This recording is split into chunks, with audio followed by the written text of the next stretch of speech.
Приветствуем вас на канале Раиса Горяченко, дача, сад, огород, цветы. Сегодня у нас агрогороскоп с 28 по 30 июня включительно 2021 года, когда убывающая луна будет в знаке рыбы. И, как всегда, мы берем московское время. С помощью московского времени определить легко любой часовой пояс с помощью интернета. Ну что ж, давайте рассмотрим, когда у нас начинаются рыбы. Это очень важно, а то некоторые мне будут снова писать. Вы сказали, что 28-го одно, а тут уже другое. Чего-то нельзя, а чего-то нельзя. Ну, давайте рассмотрим более подробно. Итак, 28-го время убывающей луны в знаке рыбы начинается только в 20 часов 52 минуты вечера.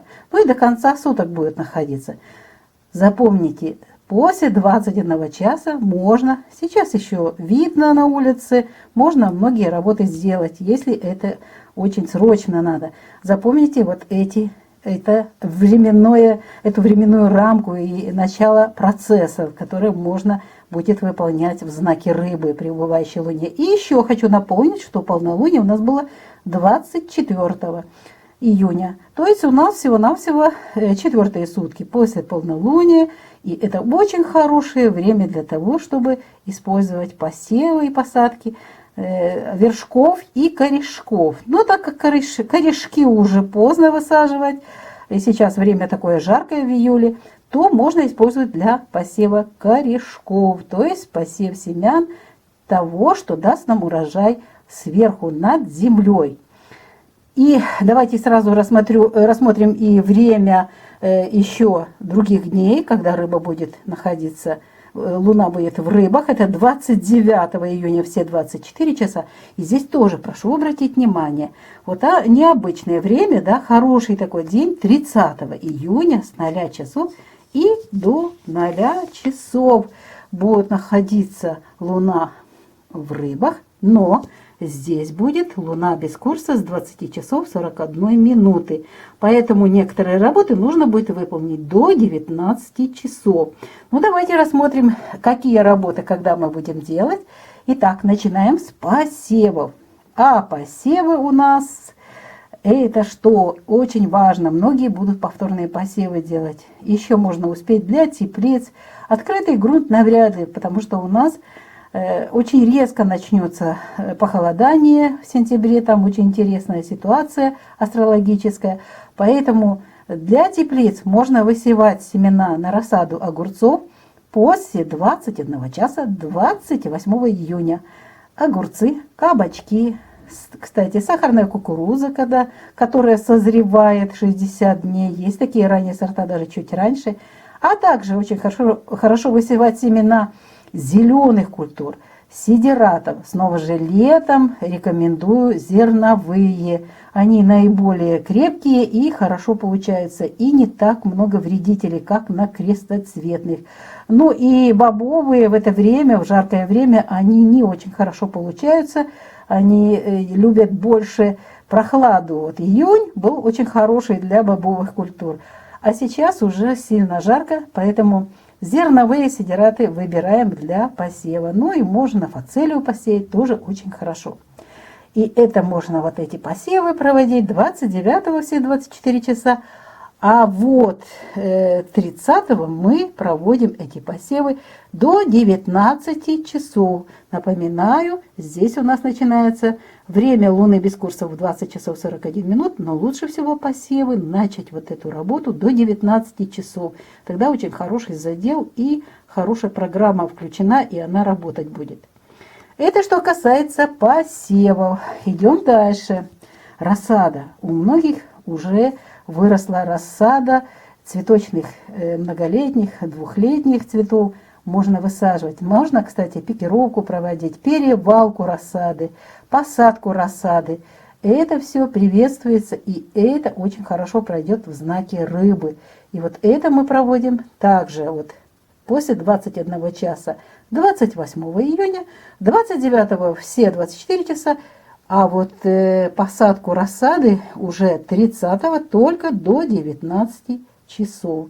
Там у нас луна без курса далее начинает работать. Поливы. Ох, поливы в знаке стихии воды эффективны. И здесь эффективны с 21 часа 28 июня. Кстати, здесь же и подкормки можно поливать и проводить подкормку. Подкормку нужно органические удобрения выбирать, потому что очень жарко. Но там, где холодно, можно использовать минеральные удобрения. Где прохладно, холодно, конечно, корни будут спать. А вот где уже нормальная температура почвы, можно минеральные удобрения использовать. Но это очень редкие регионы, я сужу по вашим сообщениям и комментариям. Это очень редко, в основном очень жарко. А если жарко, стихия воды, мы используем органические, жидкие удобрения, новые вот эти удобрения, но не хелатные удобрения. По листу это будет очень плохо для растений, агрессивно для растений. Так что, если даже нету таких вот новейших удобрений, уменьшайте дозу подкормок для того, чтобы листья не сгорели. Ну и цветочки тоже. Кстати, нельзя в это время в жару использовать молочный коктейль, напоминаю. И это можно будет делать поливу и подкормки 28 после 21 часа, 29 все 24 часа, но подкормки мы всегда проводим вечером. Чем позже при жаркой температуре, тем лучше. Утром неэффективно. Очень быстро начинается жаркий период. Ну и поливы и подкормки хорошо сделать. Здесь, смотрите, тоже до 19 часов. До 19 часов самое хорошее время.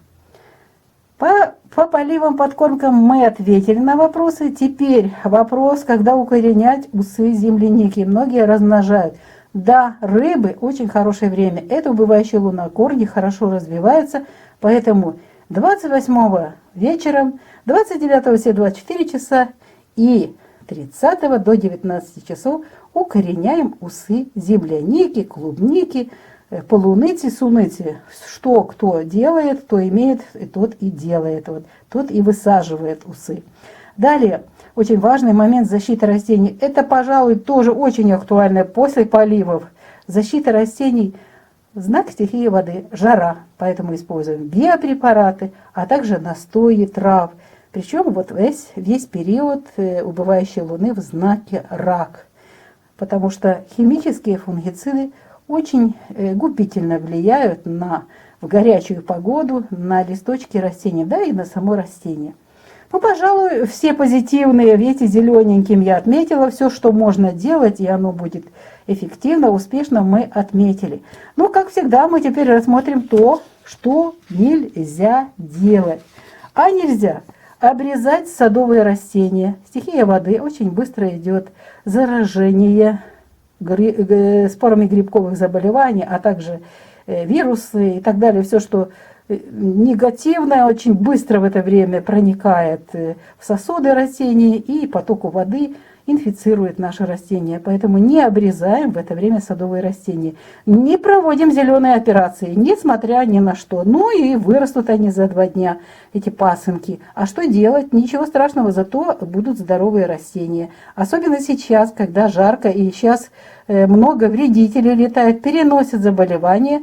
Поэтому очень аккуратно, пожалуйста, с зелеными операциями.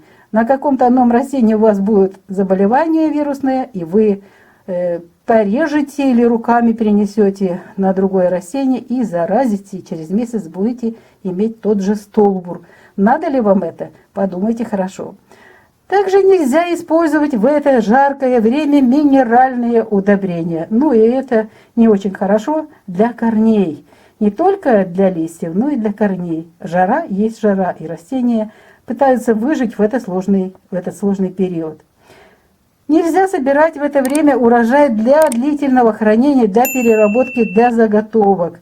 Дело в том, что много воды, и получается у нас невкусные, цвет теряется и портится очень быстро продукция, даже при консервации. Проверила многократно. Также нельзя делить корневищные растения, любые цветочные, декоративные, садовые растения нельзя.